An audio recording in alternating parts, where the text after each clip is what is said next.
అందరికీ నమస్కారం అండి. ఏదైనా అవినీతి జరిగితే వార్తాపత్రికల్లో 100 కోట్ల కుంభకోణం జరిగిందంట, 1000 కోట్ల కుంభకోణం జరిగిందంట అని రాస్తారు కదా. ఎప్పుడైనా గమనించారా?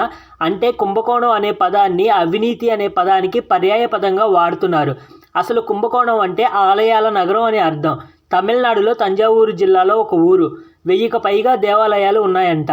పురాతన తెలుగులో అవినీతి అనే పదానికి కుంభకోణం అని అర్థం ఎక్కడా లేదు.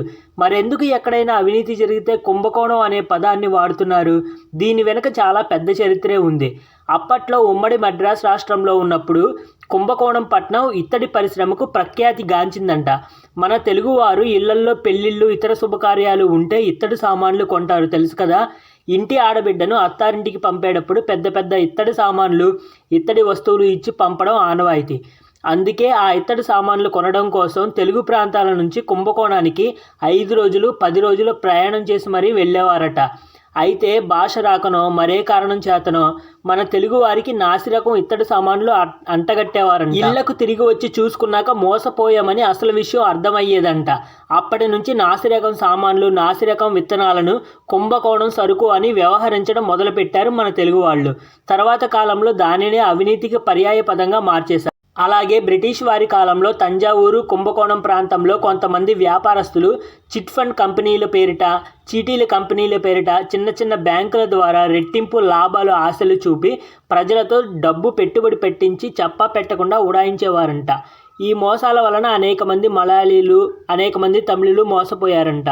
ఈ విషయం తెలుసుకున్న తెలుగువారు కుంభకోణం అంటే మోసాల ఊరు అని పిలవడం మొదలుపెట్టారు. అలాగే దేశానికి స్వతంత్రం వచ్చిన సుమారు 20 ఏళ్ల తర్వాత దేశంలో దొంగ నోట్లు అప్పుడప్పుడు పట్టుబడేవి. ఆ కాలంలో ఇప్పుడున్న టెక్నాలజీ లేదు కాబట్టి దొంగ నోట్లు చాలా నాసిరకంగా ఉండి చాలా తేలికగానే పట్టుబడేవి. ఆ సమయంలో దేశంలో ముద్రణ రంగం అంచెలంచెలుగా అభివృద్ధి చెందుతుంది. వారపత్రికలు, మాసపత్రికలు, పాఠశాల కళాశాలల అచ్చు పుస్తకాలు వంటివి ముద్రణ కోసం ఆధునిక అచ్చు యంత్రాలు అవసరం అయ్యేవి. దానికోసం టాటా కంపెనీ అమెరికా, జపాన్ వంటి దేశాల నుండి అచ్చు యంత్రాలకు సంబంధించిన విడి పరికరాలను దిగుమతి చేసుకుని వాటితో కలర్ ప్రింటింగ్ చేయగల ఆఫ్సెట్ ప్రింటింగ్ యంత్రాలను తయారు చేసేది.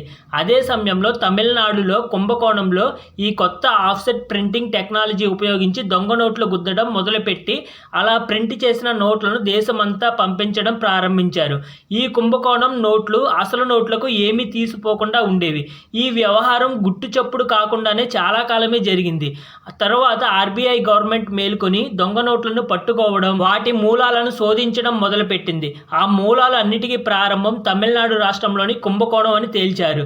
ఈ కుంభకోణంపై నిఘా పెట్టి ప్రింటింగ్ ప్రెస్లన్నిటినీ మూయించారు, వాళ్ళ భరతం పట్టారు. ఆ విధంగా కుంభకోణం అంటే అక్కడ అందరూ దొంగలే అన్న ప్రాచుర్యం పొందింది. అప్పటి నుంచి ఏ అవినీతి జరిగినా దాన్ని కుంభకోణం అనడం మొదలుపెట్టారు.